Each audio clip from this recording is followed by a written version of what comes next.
प्राणायाम क्या है और यह योग साधना में महत्वपूर्ण क्यों है?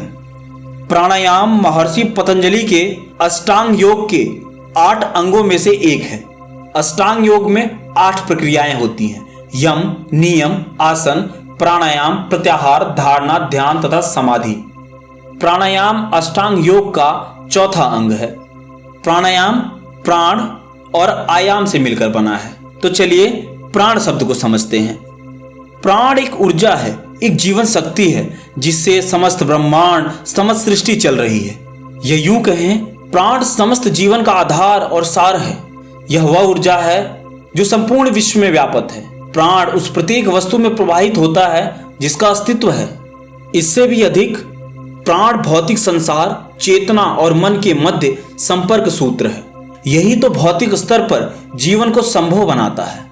प्राण सभी शारीरिक कार्यों का कंडीशनिंग करता है और आयाम का अर्थ होता है एक्सटेंशन या विस्तार करना। तो प्राणायाम का सही अर्थ हुआ प्राण का विस्तार करना। कुछ लोग प्राणायाम का अर्थ श्वास को नियंत्रित करना या कम करना कहते हैं, जबकि ऐसा नहीं है। प्राण या श्वास का आयाम या विस्तार ही प्राणायाम कहलाता है। यह प्राण शक्ति का प्रवाह कर व्यक्ति को जीवन शक्ति प्रदान करता है। प्राणायाम के बारे में बहुत से ऋषि मुनियों ने अपने अपने ढंग से कहा है, लेकिन सभी के भाव एक ही हैं। प्राणायाम प्राण अर्थात सांस, आयाम यानी 2 सांसों में दूरी बढ़ाना, श्वास को धीमी गति से गहरी खींचकर रोकना व बाहर निकालना प्राणायाम के क्रम में आता है। यानी श्वास को धीमी गति से गहरी खींचकर रोकना व फिर बाहर निकालना प्राणायाम कहलाता है। प्राणायाम को आमतौर पर सांस नियंत्रण का प्रोसेस समझा जाता है। देखिए, प्राणायाम के कुछ प्रकार भी हैं, जैसे नाड़ी शोधन प्राणायाम, शीतली प्राणायाम, उज्जयी प्राणायाम, कपालभाति प्राणायाम, भस्त्रिका प्राणायाम, भ्रामरी प्राणायाम, अनुलोम विलोम प्राणायाम। अब प्रश्न यह आता है कि प्राणायाम की आवश्यकता क्यों है?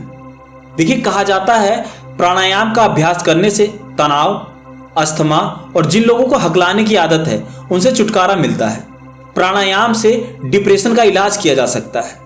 प्राणायाम के अभ्यास से मन को स्थिर और इच्छा शक्ति को बढ़ाया जा सकता है। इसके अलावा नियमित रूप से प्राणायाम करने से आपकी आयु भी लंबी होती है। प्राणायाम आपके शरीर में प्राण शक्ति बढ़ाता है। अगर आपकी कोई नाड़ी रुकी हुई है तो प्राणायाम उसको खोल देता है। प्राणायाम मन को स्पष्टता और शरीर को सेहत प्रदान करता है। शरीर, मन और आत्मा में प्राणायाम करने से तालमेल बनता है। प्राणायाम करने से आपका शरीर, मन और आत्मा तीनों में तालमेल बैठता है। देखिए, प्राणायाम की कुछ अनिवार्य शर्तें हैं। प्राणायाम करने से पहले आपको अष्टांग योग के 3 अंग यम, नियम और आसन के बारे में पूर्ण जानकारी होनी आवश्यक है, क्योंकि आपका प्राणायाम तभी सफल होगा जब आपको यम, नियम और आसन के बारे में पूर्ण जानकारी होगी। यानी प्राणायाम तभी सफल हो सकता है जब आप अपने आहार और मन को स्वस्थ रखते हैं। स्वामी विवेकानंद कहते थे, एक स्वस्थ शरीर एक स्वस्थ मन की पूर्व अपेक्षा है।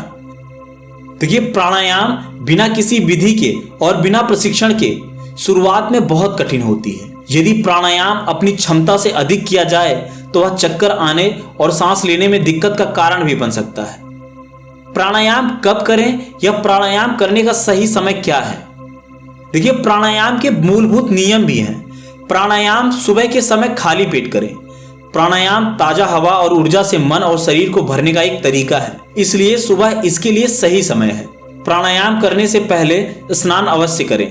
स्नान के बाद हम ताजा महसूस करते हैं, तो यह प्राणायाम के लाभों को पूर्ण रूप से महसूस करने में हमारी हेल्प करता है। ऐसा करने से हमारे तन और मन में प्राण पूरी तरह से भर जाते हैं। देखिए, अब प्रश्न यह आता है कि प्राणायाम कहाँ करें या प्राणायाम करने का सही स्थान क्या है? देखिए, अब जहां प्राणायाम करें उस जगह में पर्याप्त हवा और पर्याप्त प्रकाश आना चाहिए। ताजी हवा हमारे लिए बहुत आवश्यक है। अगर आप किसी कमरे में प्राणायाम कर रहे हैं तो खिड़कियां खुली रखें, वरना अक्सर आपको ऐसा महसूस होगा कि आपको जैसे चक्कर आ रहे हैं। और जिस जगह आप प्राणायाम कर रहे हैं वह जगह शोर मुक्त होनी चाहिए। सही प्रकार से प्राणायाम करने के लिए आप अपनी आंखों को बंद रखें और प्राणायाम करते समय आपकी मानसिक स्थिति एकदम शांत होनी चाहिए। कोई भी जल्दबाजी आपको नहीं करनी है, एकदम रिलैक्स रहें। कोई अतिरिक्त विचार आपके दिमाग में नहीं आना चाहिए। यदि आप बहुत विचलित हैं या आप जल्दी में हैं तो उस दिन आप प्राणायाम ना करें, यह ज्यादा बेहतर होगा। शुरुआत में 2 मिनट से अधिक प्राणायाम ना करें। अभ्यास होने पर धीरे धीरे आप अपनी अवधि बढ़ाते रहें। जब आप रोजाना इसे करेंगे तो आपकी समय अवधि धीरे धीरे अपने आप बढ़ने लगेगी। अगर मन बहुत अधिक विचलित हो या जब आपकी तबीयत ठीक ना हो तो प्लीज आप उस दिन प्राणायाम बिल्कुल ना करें। इसके कई साइड इफेक्ट्स हो सकते हैं। तो प्राणायाम करते वक्त आपको सावधानियां अवश्य बरतनी है जो मैंने इस वीडियो में बताया है। तो प्राणायाम करते समय यदि आपको लगे कि आपको चक्कर आ रहे हैं, सांस लेने में कठिनाई हो रही है, आपको पसीना आ रहा है या आपके सामने ऐसा लग रहा है जैसे आपको अंधकार सा महसूस हो रहा है, तो आप उस दिन प्राणायाम ना करें। अगर आप गर्भवती महिला हैं या आपकी उम्र 12 वर्ष से कम है तो प्राणायाम आपके लिए आवश्यक नहीं है। कोई भी व्यक्ति जिसको दिल की बीमारी है, कैंसर आदि जैसे रोग हैं, उसको भी प्राणायाम नहीं करना चाहिए। और अगर हाँ आप फिर भी प्राणायाम करना चाहते हैं तो आप अपने डॉक्टर से सलाह लें या एक योगी गुरु के देखरेख में प्राणायाम करें। आशा करता हूं प्राणायाम से रिलेटेड आपके क्वेश्चंस का आंसर मिल गया होगा।